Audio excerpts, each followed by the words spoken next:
is good, YouTube? Quinn Wade Basketball Analysis coming to you with a quick video. I wanted to let you guys know I got some new merchandise available, not just t-shirt anymore. I got different type of t-shirt, different type of shirts and logos that you can purchase on my spread shirt, and also hoodies now. We have expanded and added more to the channel and more merchandise for the brand. Thanks for supporting. It will be in the description and the links will be in the comment section below. Thanks for helping me and supporting the movement. Quinn Wade Basketball Analysis. I'm going to check out the video. What is good, YouTube? Quinn Wade Basketball Analysis coming to y'all with a fun video that I don't really do that much, but I did it before, so I wanted to bring it back because this is going to be crazy. The All-Star game, we have got the votes announced, and now we got a little update. So I'm going to go based off the people that might make it, and some people, like we've seen over time, they vote eventually get eclipsed, and most of the time the right people get in. But at the same time, you never really know. So I got the injury replacements for people that might not get in, and I got the people that is right now not voted in. So this is just my list. I'm going to go with the Western Conference first. My 6 All-Star reserves, and I'm going to give you my injury replacements of people that could make it if they don't get in as a reserve or a starter. So this is not in any order of who best or who come first. It's just the people I think should make the All-Star game in the West. And then the replacements I'll do after that, I'll let y'all know. So 12, the Clippers right now is in the playoffs. They've been a surprise team. I felt like they were going to be respectable this year. They lost DeAndre Jordan, they lost Chris Paul, lost Blake Griffin, but they figured out a way to get the guys that wanted to prove themselves, that was hard-nosed and really wanted to go out there and prove that they belong and they can really play at a high level and they can win as a team. This is a very team-focused team. A team that has guys that can create their own shots and guys that can play within the system at the same time, which is playing on and off the ball, but also being able to score in isolation and score in switching situations, which is isolation. So Tobias Harris is a guy that I pioneered for this. I feel like he has been their best player this year, and if they get an All-Star, which they should because they've been in the playoffs, and if they can continue to stay in the playoffs, which they have a gap between 9 right now, so they would have to really have a huge fall off, which could happen. That's why, I have the injury replacement for people that might fall off or if somebody get injured. But Tobias Harris right now, to me, was the best Clipper. I know it's debatable with Danilo and Lou as their closer, but Tobias has been a steady force, and he has continued to improve. And to me, he's the best player on that team. Number 11, like I said, this is not in order. This is just who should make it. Jokic, a lot of people might say he's the best center in the West, depending on who you ask, even though you have people that has a legitimate claim to be best center in the West. But he's the number 1 team in the Western Conference, and he's been playing the best on this roster. I am a Paul Millsap person, but he hasn't been the same Paul Millsap. And if I had to pick one person off the Nuggets, and if they finish number 1, they should get more than one, but they don't have another player outside of Jamal Murray that really has thrusted themselves into that conversation of being a second All-Star for this team.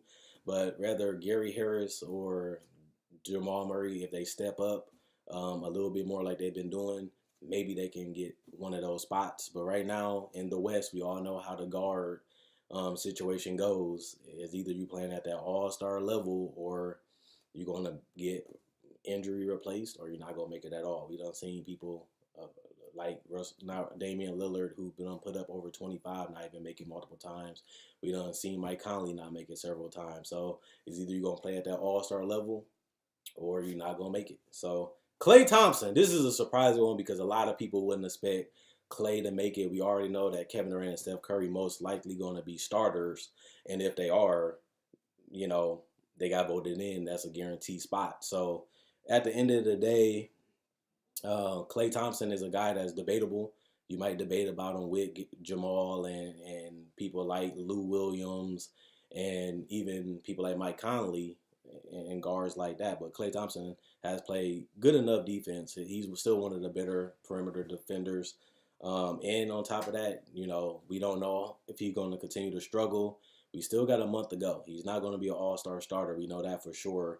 But he still could get hot before All-Star game. He's been playing good enough to be an All-Star, and he still has a chance to play better, which I think he will. He had a struggle early last season, and he was able to figure it out before the season ended. And, he was able to put up similar numbers. He was just more efficient that year. So he struggled and figured it out. Hopefully he can do that again. And if he does, he's going to deserve an all-star spot. DeMar DeRozan, I think this is a lock. He's been the best Spur. Now the Spurs are starting to knock down shots. They're starting to play with each other again. But DeMar DeRozan has been steady. He's having a career year. I feel like he has gotten better every year. And it will be a blessing to see him be an all-star in the Western Conference. He's a guy that gets overlooked, underrated, and a lot of people don't give him enough respect. And so most of it is due to him failing in the playoffs. But this guy has made the All-NBA team more than once and been a multiple-time All-Star. It would be pretty nice to see him be an All-Star in the Western Conference. But if I had to pick one Spur, it would be LaMarcus Aldridge. But steady-wise, DeMar been a best steady player right now. And to me, he's going to get that vote. If the Spurs are still in the playoff race, they're going to deserve at least one All-Star, and I will have to pick DeMar because he's been the most consistent. 8, Dame. Dame should make it automatically this year. The Blazers are in the playoffs. They've been in the playoffs damn near the whole season, and he's playing one of his best seasons. This year, I think he should be voted in by the coaches for an All-Star spot. 7, Paul George. I feel like him and Russell is 6 and 7. I feel like they're going to both make it. If you can continue to have a top 5 seed in the Western Conference, Russ averaging a 20-point triple-double, I think that's going to stay unless he gets injured. And PG is having the best season of his career, arguably, depending on how it will be a month later because they still got a month to figure this out. Paul George having the best season of his career, so he has to make it. And Russ is averaging a 20-point triple-double. He's basically a mainstay on the All-Star team, and he's playing one of his best seasons. And he's been playing even better when KD left because he got more opportunities to shine. This year, he took a step back, but he's still putting up All-Star caliber numbers, so I got him. Injury replacements, Clint Capella, Luka Doncic. If he don't get voted in, it's a huge chance that he will get voted in. So keep that in mind. If he do get voted in, they still got a small percentage that can turn him out.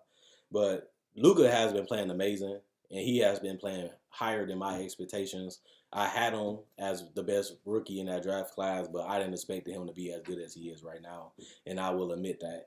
Rudy Gobert, they're 20 and 20. They got a chance. Just like last year, they got off to a bad start. Everybody got healthy, then they was able to coast into the playoffs. If they're able to fix it and go on a win streak and be able to get back in that playoffs picture, I feel like Rudy Gobert has been their best player. And even last year, Donovan Mitchell had a fantastic season. But when Rudy Gobert came back, that's when they made their playoff push and got the spot because you still do need defense. And one of the best defenders to me is Rudy Gobert still. And he was Defensive Player of the Year last year.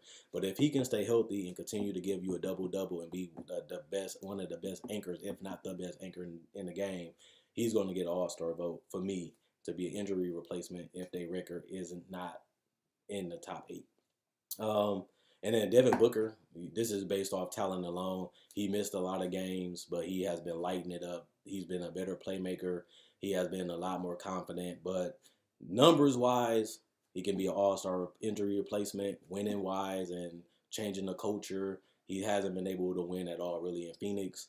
And he has been a guy that's been putting up the numbers. So I give him that. He's been trying to do everything he can to help the Phoenix Suns win. They just haven't been able to do it. They're one of the worst teams in the NBA, but you still got to give respect for the Booker for going out there and trying to win games, even though he knows his situation not the brightest. He's still not taking advantage. Trying to disadvantage and disappoint the fans. He's still going out there playing this game. The East is a little easier because there's not as many great players in the East that is really shining outside of the Kawhi Leonards and the Giannis's. Those are a given. But Chris Middleton, I think he deserves to be an all-star. If the Bucks are the number 1 team in the NBA, they're going to at least get 2 All-Stars. And if I had to pick one All-Star, I'm picking Chris Middleton because he is a two-way player. And I feel like he should have been an All-Star last year, but he tailed off a little bit. And I feel like this year, his numbers ain't as high as they was last year, but his impact and the importance of him matters a lot if you watch Buck games. And like I said, I do live in Wisconsin. I think Chris Middleton and Brook Lopez been having great seasons under Giannis, but everybody on this team been eating. They all been playing well together. But if I had to pick 2, I'll pick Giannis and Chris Middleton. But Giannis is going to be a starter most likely, so he don't count. Number 11, Zach LaVine. He fits the – I don't really have much to pick. But if I had to pick, Zach LaVine is playing the most improved player to me right now. And he has gave all he can really give offensively to this Bulls team. They just don't have enough to win. And they don't play defense. So it's just hard to see Zach LaVine missing this list, considering that we've seen players like Boogie Cousins and AD and them make it to the All-Star game where it went losing teams, significantly losing teams, and I feel like Booker and Zach can be that type of guy where he's trying to go out there and win, but they just don't have enough. Victor Oladipo, he missed a couple months. He missed a lot of time. I don't know if I forgot how much, but he missed a lot of time. But I think that with Indiana having the record that they have and him hitting a game winner and he's going to get back under his footings and get it together in another month, I think that he definitely going to steal a spot. He's not going to be a starter, but his team is still a top 5 team in the East, and they've been there consistently, so they got to reward somebody. Miles Turner has been great, but I feel like Victor Oladipo is still their best player, and he still got a month to enhance his status again, even though I still don't think he's going to be a starter. Blake Griffin, this is more obvious. This is not a difficult one. They in the playoffs, and he's been their best player to me. Same with Andre Drummond. You're going to have to give them 2 because, like I said, I don't really have nobody else to give it to since the other players not really winning as much, and they're not putting up the numbers that Blake and Andre is doing. So I'm going to give it to them. Bradley Beal, John Wall took a spot, but John Wall has been gone for the rest of the season with his injury. But Bradley Beal has performed like an all-star on a losing team, putting up empty numbers because they haven't been winning that much, but he's still playing at the all-star level. Kemba Walker, he might be a starter. I doubt it. But if Kemba Walker is a starter, Jimmy Butler, definitely going to make it. But if I feel like Jimmy Butler going to be the starter, I think it's going to be Kyrie and Jimmy. But if it is Kemba, then it'll be Jimmy if he get voted in. If Jimmy gets voted in as a starter, then it's going to be Jimmy Butler and Kemba as the reserve.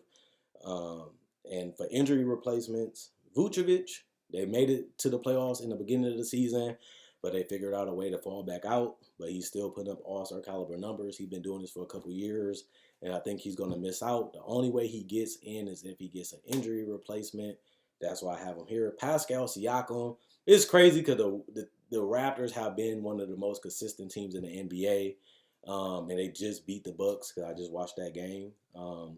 But they might warrant 2 All-Stars, but we already know Kyle Lowry, who's in the voting situation, he's going to get either the starting spot, and if he don't, we already know Kyle Lowry most likely going to get that second All-Star spot for the Raptors. So Kawhi Leonard going to get in as a starter, and maybe even Kyle Lowry. But if Kyle Lowry doesn't get in as a starter, he definitely will be a reserve. So I don't know how the voting going to go. And if Dwayne Wade do miss out, I do hope Jimmy Butler gets the starter spot. But if he don't, it's going to be Kyrie and Kyle Lowry most likely. And Josh Richardson, he's been the Heat are in the playoffs, and they usually will get 1 pick if they can continue to stay in the playoff spot. And Josh Richardson, to me, has been their best, especially since Dragic's been out. Deion Waiters just came back. Hassan Whiteside has been their anchor.